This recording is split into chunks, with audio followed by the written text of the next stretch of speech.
Testing. 1, 2. You ready? Yeah. Born ready. What is going on, ladies and gents? Welcome back to a brand new episode of the number one student podcast in the world, the Student Podcast. Today is episode 12, and we have brought Andy Pandy back for another episode. So you guys probably would have seen him. He was actually my first guest on the show, on the podcast. Everyone really enjoyed it. Me and Andy really enjoyed it. It was kind of like a good episode to kind of sit down and talk about some topics. And today we thought we'd dive into some kind of like broad advice for architecture students. And just go into some more detail. I'm also going to do like a separate video from this podcast. So I'm going to kind of break it down into a shorter version and then upload that separately as a YouTube video, and that'll probably be like 10 tips for architecture students or something like that. So yeah, welcome back, Andy. Oh, happy to be back, Tom. You got shorter hair this time? Actually, my hair is just as long as last time. I'm just not wearing a hat. Oh yeah, right. Okay, so to dive in, we're going to let the guest go into the first piece of advice. Okay, so the first point we're going to talk about is at the start of a project, you'll always get a brief. And what's very important is that you read the brief before starting anything else, thoroughly research around it. It'll be like around a topic, your site and all that kind of stuff. And then break it down and plan into what you're going to start first and where you should be aiming for with the project. Wouldn't you say, Tom? Yeah, I'd agree with that. I think kind of understanding the brief, understanding the requirements, understanding the output, understanding the site and that kind of thing. We're going to dive into more of that kind of thing later on in the podcast. But I do really think it's really crucial in breaking down the brief, understanding what they're asking of you, and kind of like what you do in out of practice. You do a lot of research into your client. Yeah. You do a lot of research because you are designing for the client, and essentially at university the brief is the same thing. So you want to kind of put yourself ahead of the game. You want to kind of get yourself thinking about the brief critically as you would do outside of university.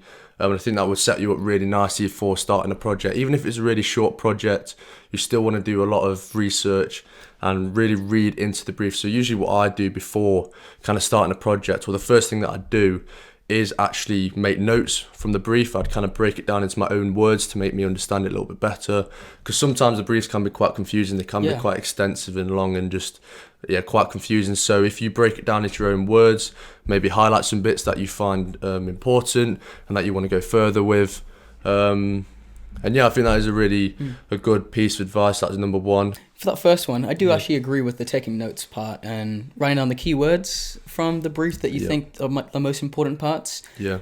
You'll get like a brief that's fairly simple in terms of the abstract, and then once they break it down in what's required of you, you can't. If you highlight like, okay, by this time, I want to get the site analysis finished, or by this time, I want to get plans done so that I can get reviewed. It'll help your organization so much better.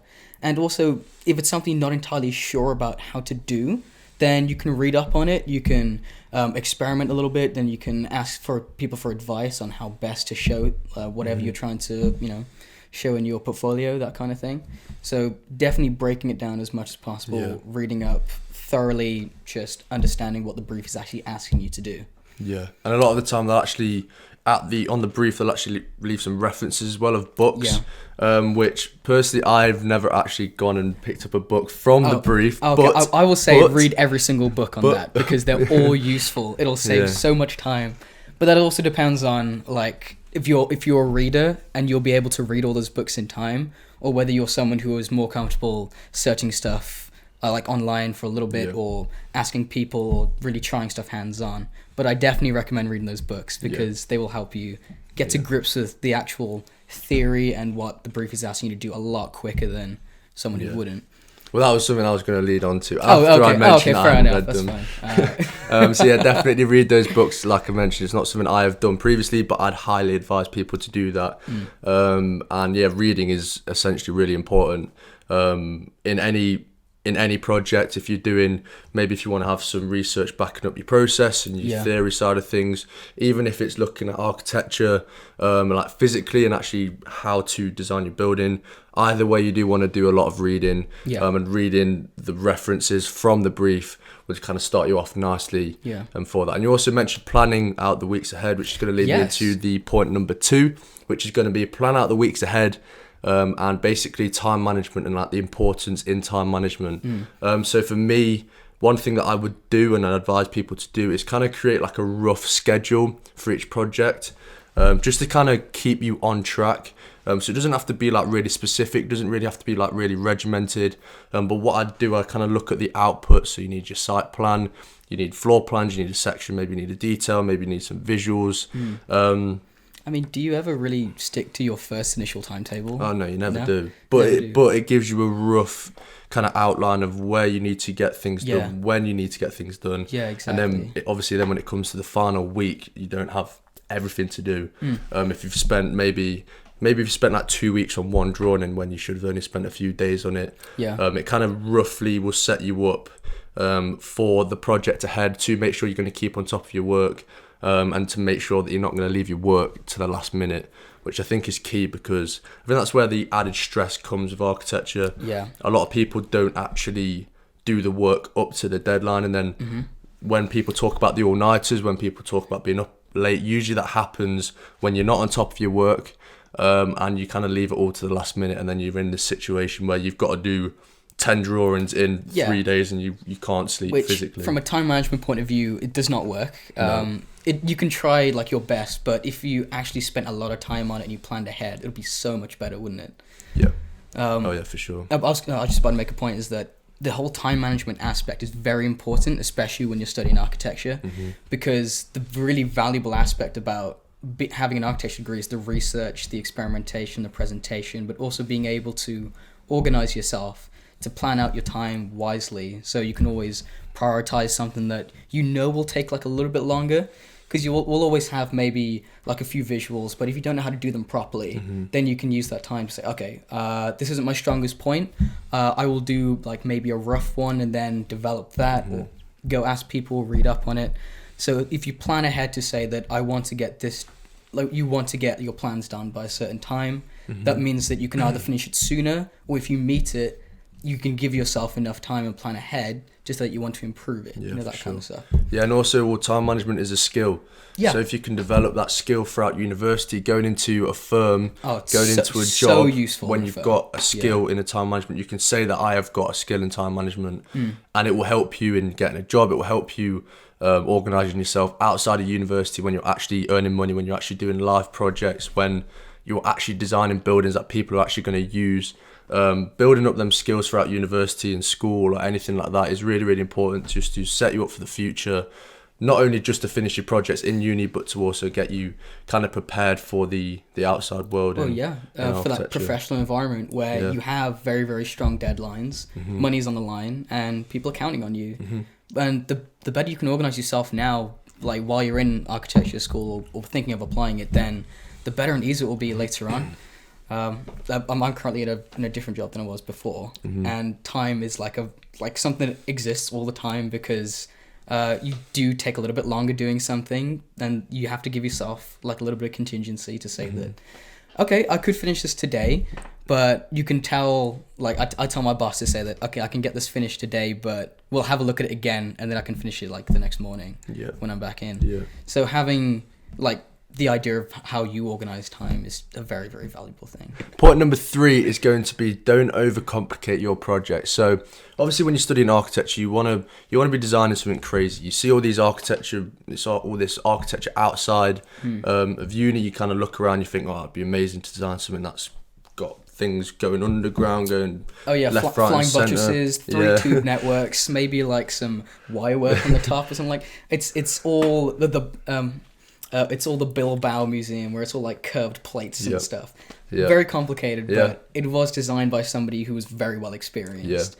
So basically, don't overcomplicate your project, especially at university. You want to kind of I think there's a fine line. You don't want to do something boring. You don't want to design a box. You really don't. You don't want to design a box, but you don't want to design a project that is going to give you loads more work, loads more stress, just unneeded work that's going to add just give you added stress that you don't need.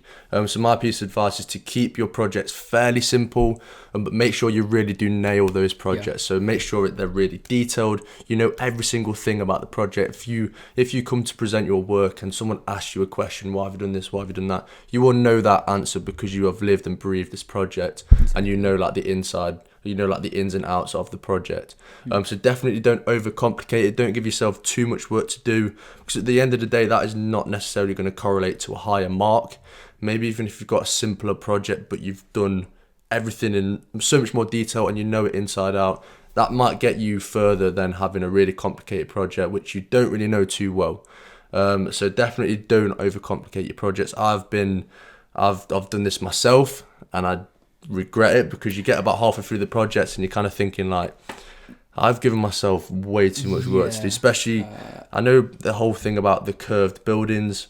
Oh my god! Yeah. Yes, we are. Yes, we want to design modern architecture, and it does look amazing. Yeah. But then it's also very complicated to do. There's a whole other. If you can pull it off, it's amazing. Oh yeah. But like I say, you just want to nail. I feel like you need to nail the basics. Obviously, throughout university, you want to develop an understanding about architecture, and you want to kind of learn roughly everything. You want to learn everything. So maybe if you can have like a simpler project, but actually really nail that, I think that'd be a good starting point to get you into. Yeah. Well, maybe if you move into third year, you might start doing some more complicated stuff. Yeah. Like what I'm doing now. My building is absolutely crazy. Well, it's not a building yet, but the form is crazy. I'm excited to see how it turns out. Yeah. Because it definitely looks like you've experimented quite a bit, and so that brings it to the next point: is that it's you don't want to make it too complicated, but at the same time, don't be afraid to take risks and experiment a little bit. But by having like very very simple goals and making it too simple, it does just make it like if you just have a box basically, it shows that you haven't really taken any risks and you're very comfortable. And sometimes for certain studios, certain tutors, they really take value in you taking a risk to say that okay. I'm interested in this kind of form. I want to experiment with like model making, that kind of stuff. And they see that you're taking that initiative, and it really pays off. Like your portfolio will look amazing. If you're applying for a job, they're seeing that you're willing to try new approaches, and if that's worked out, you can take the pros and cons from that. You're willing to fail a little bit and then learn from that failure, because either it's maybe too complicated, not something you're used to, but you're still learning from it. And I think that's very, very valuable, and will like take you a lot further, especially if you're, doing a project and learning from the brief that you just looked at the start. Yeah, for sure. And I think when you go into kind of third year, I think this kind of starts to take shape. You kind of do start really experimenting. Like if you look at some of our work, it's crazy. It's absolutely crazy. It is insanely good. Yeah. Because the studios have encouraged you to like have some design exploration. Like you're literally encouraged to experiment and maybe take a risk, so you can get the most amount of information. Yeah. Well, even at the start of third year, I think all of us were a bit like, why are we doing this? Like we don't really understand what's going on. This isn't what we've been doing. But then now I look back and I absolutely love third year. Like I've absolutely loved it. I think it's because it's really, really challenging, and I think it's that whole experimental side of things. We are doing things a lot different to kind of what we would normally do. It's not your typical site analysis. It's not your typical looking at your banana diagrams and wind, the prevailing wind is coming from. Yes, them things are important. Those things are very important, but like taking a risk and experiments with like different ways to show it, then you know that whether it's right for you or not. But I mean, nobody likes a banana diagram like all the time. They do it. I mean, you can start out. Sometimes it looks a bit. Yeah. Sometimes it's just like, come on, man. You could at least make it look less like a banana. Exactly. Step us a little bit, man. Make it a smiley face at least. Leading into the next point, then, talking about tutors. So keeping in close contact with your tutors. So I think the point here is basically how key communication is, not only with your tutors but with also your peers as well. So keeping in contact with your tutors fairly often. So this is something I do. I like to kind of keep in contact. Quite like to email them quite often, checking up on my work. Oh, so this is outside of your normal tutorials then? Oh yeah, for sure. Okay. Yeah, so definitely keep in close contact. So this will not only just show that you're really engaged in the course, but it will also help you to keep on track. So a lot of the time I'll do a piece of work, and I know I've got a week between each tutorials, and I don't want to kind of leave this week to do a piece of work which I could then go to the tutorial next week and that they might not like. So keeping in contact, asking them questions, checking up on your work, maybe asking them for some books that you need to read that would really help kind of gather your understanding, them kind of things, just communication with your tutors and also with your peers, kind of understanding what your peers are doing, what kind of work they're doing, what their process is. I think it's really important. That's very important. It's a good point. And it kind of relates back to planning out weeks ahead. Like, say if you wanted to get something done by a certain amount of time, that means that you have that work ready to ask the tutor.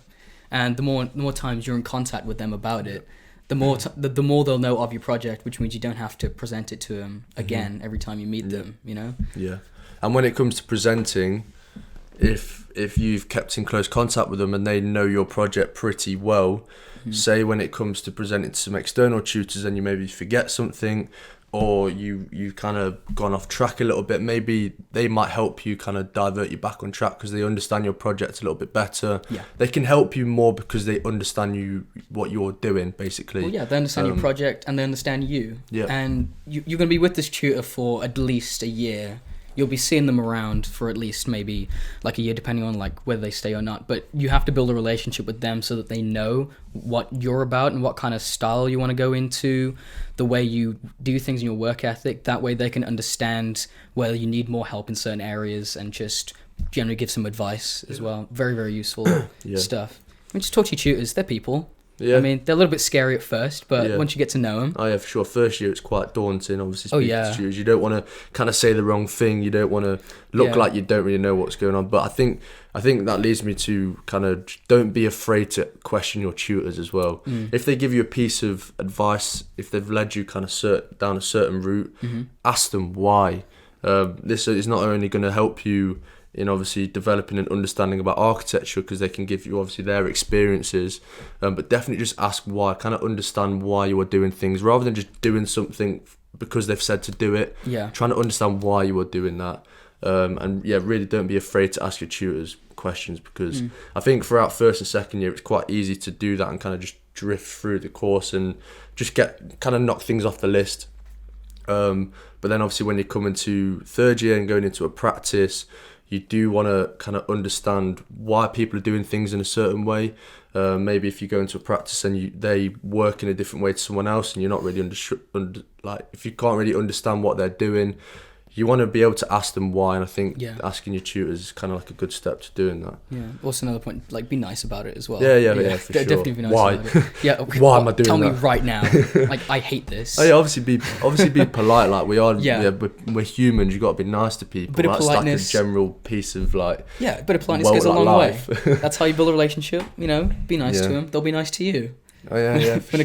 When it comes to the crit and you've been horrible to them, don't annoy them. You don't want to upset your tutors for sure. Yeah. Just be nice to those guys. I mean, they'll help you out. Yeah. I spent a lot of time just asking advice on how best to show like aspects of my portfolio, and I was asking this one tutor just repeatedly not the same question but around the same thing, and I could tell he was very annoyed. Like I could tell, like, oh my god, is this guy back again with the same question? And to be honest, he did get irritated, but he appreciated the fact that I was like being that aware that my work mattered. Yeah. And like honestly, that work was site analysis because there was not a lot of information to show. It was mainly done as part of the checklist, and it's very important because that's how you make good design decisions. So the next point is to focus on site analysis. So when you get given the brief, you'll get the topic, the theory behind it, you'll get the site, and you have to analyze the site like to almost its fullest extent because that's how you inform like the best design decisions. That's how your building looks amazing. Well, yeah, you want to might not look amazing. Might not look amazing. It all depends on how well you researched, and that's one of the basic things. And I feel like a lot of people do overlook it just to tick it off the list. Yeah. I think it is probably the most important part of the whole design process, the whole project. Understanding the site is unbelievably crucial. I can't explain how important it is to understand everything about the site. Maybe you don't want to know everything. You might not need to know everything, especially at a university level. But site analysis is vital in understanding how your building works, how people are going to get into your building, like access. Even so many things are covered from site analysis. And exactly. So definitely starting a project with a thorough site analysis is very important. So we'll take it from I've got this site. The brief is asking me to do this. So you kind of want to go, what's the first approach? Like, what do you look at first? And I guess we had very different looks on site analysis because like our projects did differ a little bit. Mm-hmm. So what was yours mainly focused on for third year? I believe it was people. Yeah. And like the movement of people along the site. That can be a focal point, isn't it? Yeah.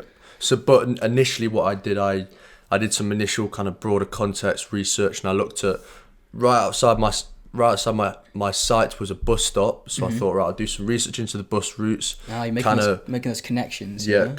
Understanding what is going on, what kind of people would be passing through the site, how many people would be passing the site, whether it would be quite a busy area, etc.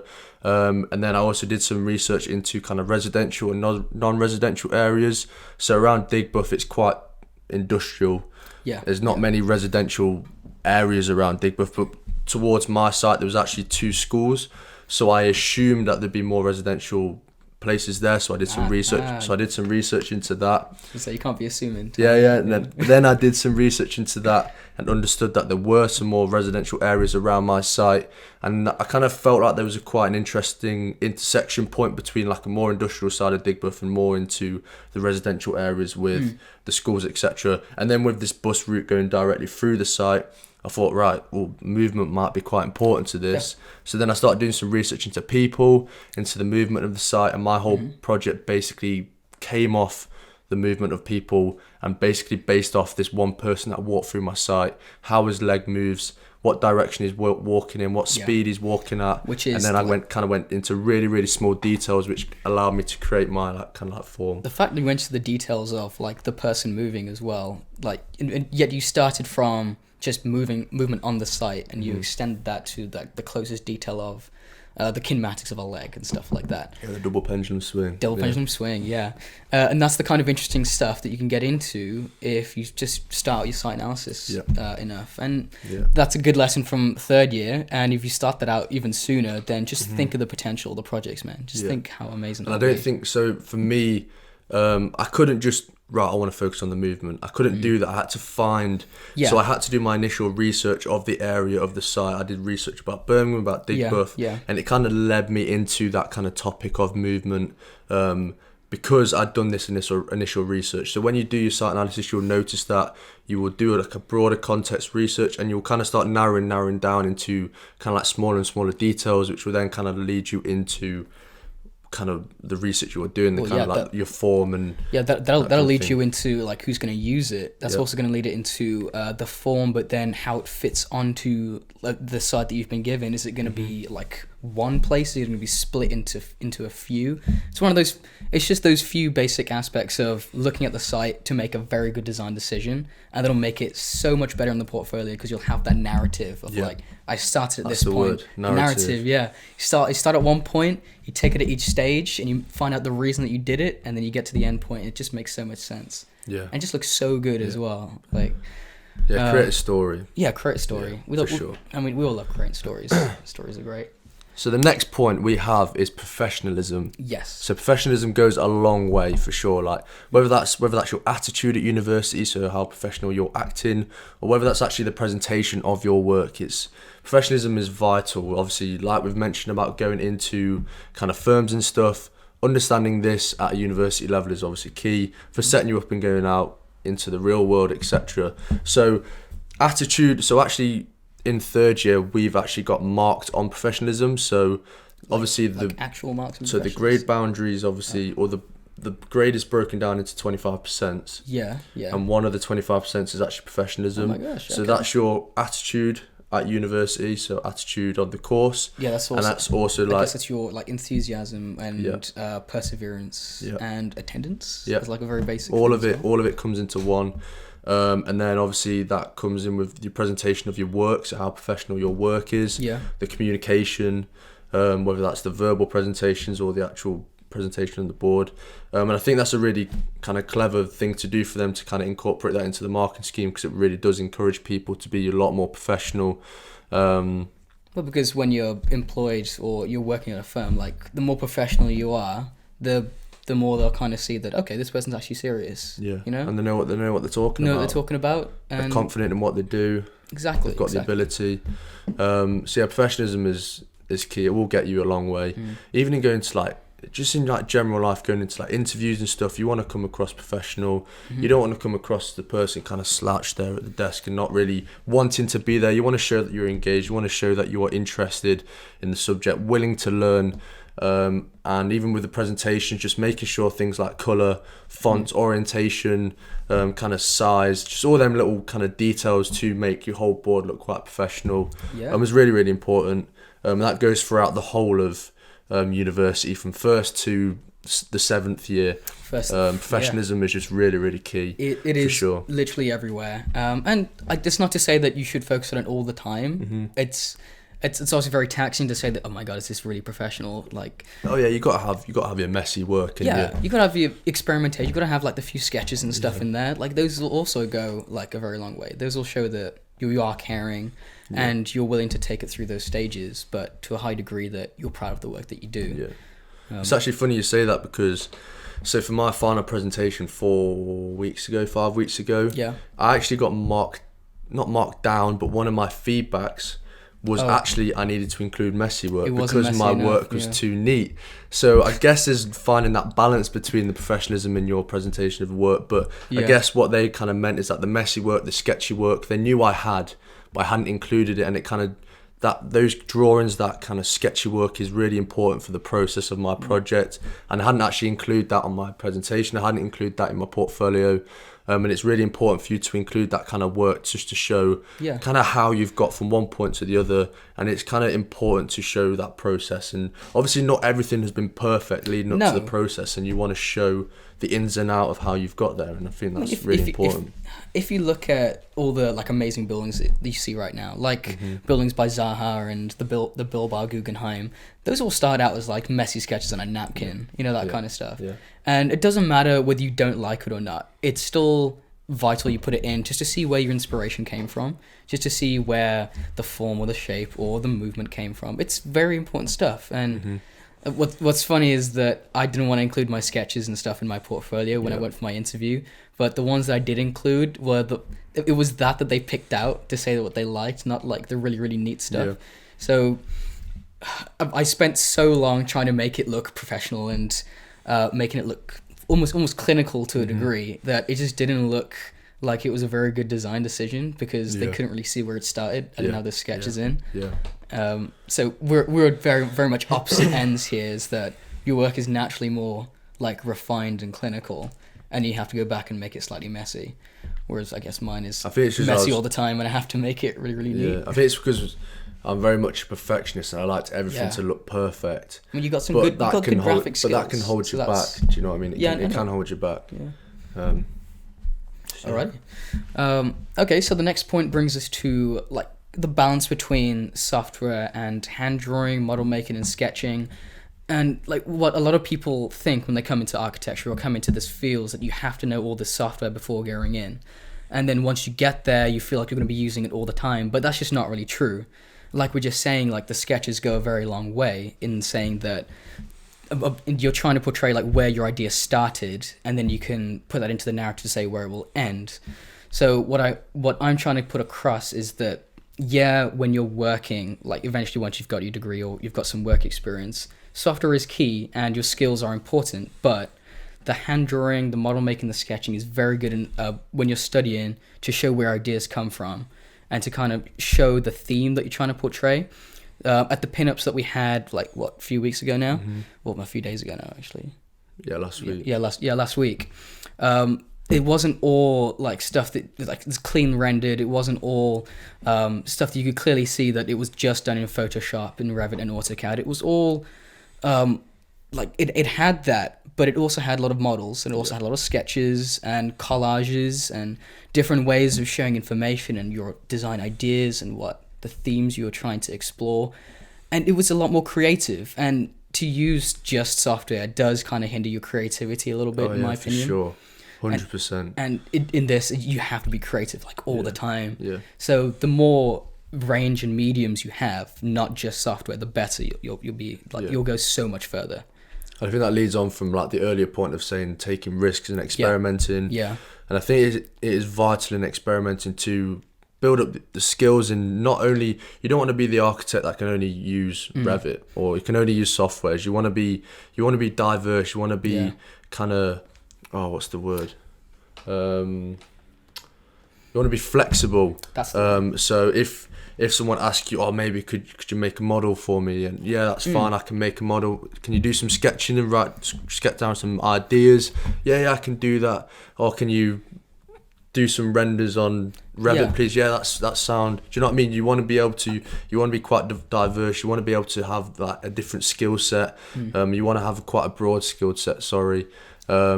And yes, like I mentioned, starting off at university, that is the perfect time to develop these skills. And maybe some projects, maybe a render for a project won't work for a certain project, but it would for another. Maybe some sketching will show more atmosphere for one project than another. So just doing softwares isn't going to help you. Softwares like Revit will actually hinder your creativity and actually being able to get further in a project. For sure. I've been having a lot of digital fabrication and just like general chats with digital guy at uni, and he makes a very good point, is that there are so many different options to show like your ideas, like whether it's your finished building, the site, or any stuff like that, that you shouldn't really hinder yourself just to software, because you can use programs on software all you want and that's fine, but you have to spend so much more time to go into the details to make it look like it's real. I just finished a project with him where I took the Edgbaston Reservoir and I modeled all the buildings around it. And that took ages because whereas I could have just made one and copied and pasted it, they all looked the same, obviously, but they all looked not real because they're all these clean renders and you don't feel like there's that tactility with like that digital model. Whereas if you made a physical one and did a photo montage, where you put a few people in there, touch it up in Photoshop afterwards with it's a very nice photo, so you can get that angle, that light, all that. That's a very good way to show that you have those range of skills, Yeah, and it shows atmosphere, it shows kind of the activities that go on in the space, it shows how it reacts in terms of the people, like the scale, all them kind of things. It feels like really it's important. real as well. So I will say the combination of those two things, the combination of software and model making and hand drawing, is far more important than just mastering the one. It's a lot of work to do that, and it can obviously take a toll on you. So what would you really say about that? What about learning all of it? About learning all of it, yeah.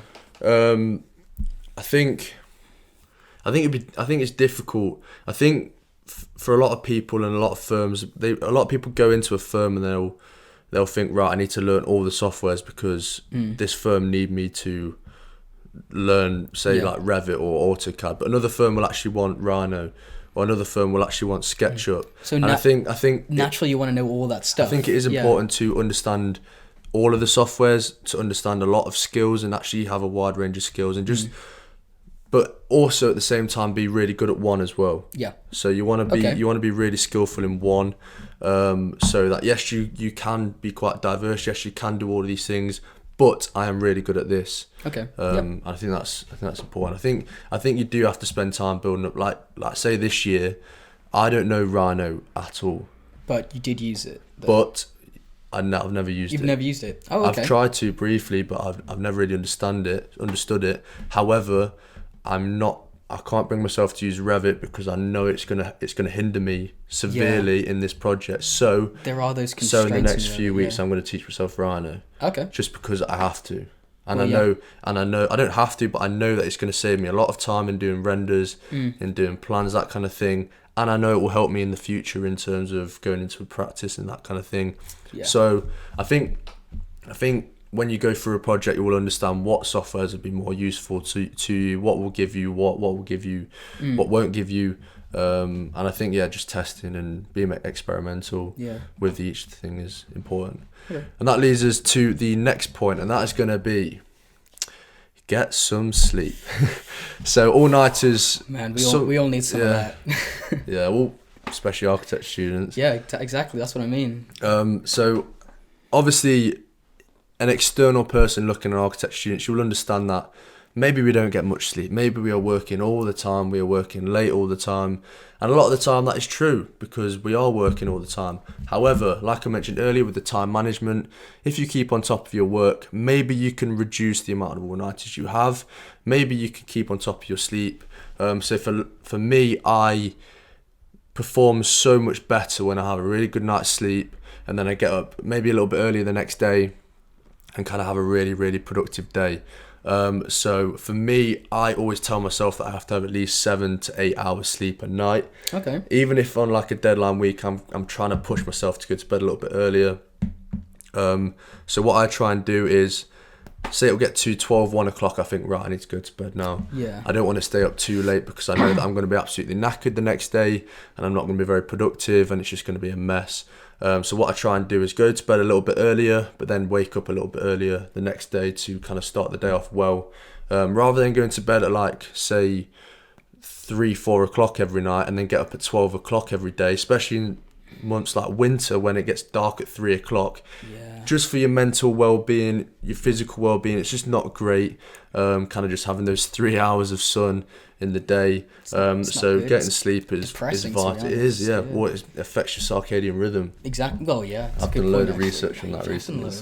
I couldn't get to that. I knew it was something rhythm. Yeah. And it really badly like it initiates a lot of SAD syndrome in people, seasonal affective disorder. Yeah. Because there's less sun and it affects your sleeping pattern, so you're tired and you're depressed, which is not very good. No, it's double whammy really. Isn't it? So yeah, all-nighters, sometimes you have to do it. Obviously, if you're an architect student, it's deadline week and you've got work to do it. Just do your all-nighters if you have to because you need to get the work done. Only when you need to, but avoid it wherever you can for sure, because sleep is vital for your mental and physical state. It's just important. And when you've had more sleep, you're going to be more creative. You're going to think faster. You're going to be faster when you do your work, rather than if you just sat there like all the time, just half asleep. You're not going to be very productive at all. You're going to procrastinate. All you're going to want to do is go to sleep. All you're going to do is sit there and play Fortnite all day. Yeah. Do you know what I mean? I would love to sit and play Fortnite. It's just a downward spiral when you're not sleeping. It is a downward spiral, and it's very... There is like this huge stigma that architecture students don't sleep. You can sleep. It brings us back to our previous point. Just organize your work, plan ahead, and make sure you plan sleep into that. Because if you're not sleeping more than 5 hours a day, it's not going to be a very productive day the next day, is it? No, it's not going to be good at all. No. I know. I used to sleep average about 4 or 5 hours a night. That's mainly because I just couldn't sleep. I had too much on my mind. Yeah. And I'd be waking up fairly late anyway. Yeah. So I'd be staying up late and waking up late. Yeah. Which isn't very good. No. Most recently, that's turned over though. Done a full 180. I go to sleep slightly earlier. New year, new me. Yeah. New year, new me. God, I hate that phrase so much. Well, it's like me at the start of third year, because it was so crazy. Like I didn't understand what was going on. It was so different. It was all bonkers. I suffered from insomnia for 6 weeks. I couldn't sleep at all. It's like that pressure gets to you, isn't it? Oh yeah, for sure. And then when it came up to like the deadline week before Christmas, my sleep was off again because I was just getting the work done. So I literally spent the whole of Christmas and New Year's going to bed probably about 12 o'clock, but waking up at like 12 o'clock every day. Just to build up some like kind of stock up on sleep for the rest of the year. Just start back up. I literally was there, and I feel I've come back into January and like the start of the second half of the year, feeling so much better. I should have done that. This is gonna be like this is one. This is gonna be one busy ass year. I should have hibernated. I should have stocked up on sleep throughout the holidays. I was regaining my sleep that I lost. Well, as long as you're recuperated and you've taken that break, I say that's pretty good. That's pretty good. Do you want to dive into the 10th and final point? 10th and final point. Go on then. Okay, so all through this, what we're trying to get at is that you should always work smarter and not harder.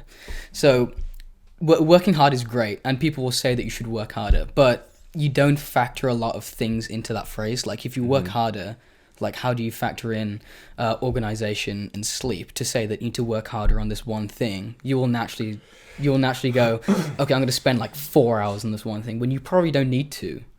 So if you work smarter and portion out your time, portion out your effort, and prioritize, then you can get stuff done so much better. You have productivity through the roof, and it's so much better to work smarter and not harder, so that you can have more physical and mental well-being as well. It's a very big thing right now, is that we work so hard, but we don't give enough time for us to rest, recuperate, and I wouldn't say switch off. I would just say do other things. You know. Well, yeah.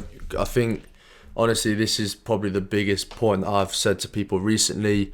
This is my first podcast back of 2020. This was the kind of like the big piece of advice I'm giving myself for this year, is definitely work 100% smarter and not harder. Like, I think you will burn yourself out. If you work too hard. Yeah, for sure. And I think like there's that stigma that you need to really, really, really work hard.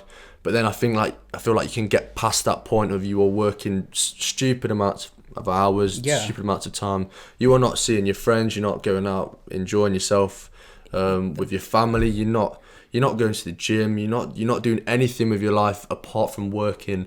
However, if you think about it, how much more you're going to get out of that from working those extra hours than maybe if you set out a certain amount of hours and you worked really productively in those hours and did the same amount of work, say in like 4 hours than you did in 12 hours. Like balance the two. What's gonna be more? What's gonna get you more? And what's gonna get you further? Basically. Yeah. So definitely work smarter than harder. It's 100%. I think that's probably the best piece of advice we've given all day, if I'm honest. Yeah, I would definitely agree. Number one podcast, number one piece of advice right here. Well, that's what we're here for.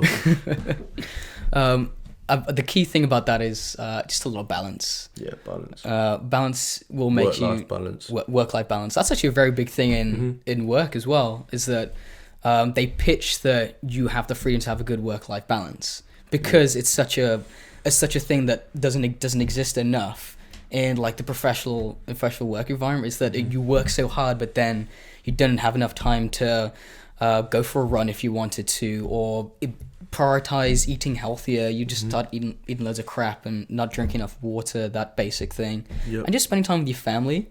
So like all the other people I've spoken to over the past just semester, I've all said that we have a good work-life balance. Like, you can come into work and once it finishes, like you can go home to your family, but you finish in a way that when you come back, you can put that extra time that you needed on that project to get it done. There's that freedom and enough time, really. Well, even a firm I worked for, they had every Friday at 4:00, so we'd finish at 5:30.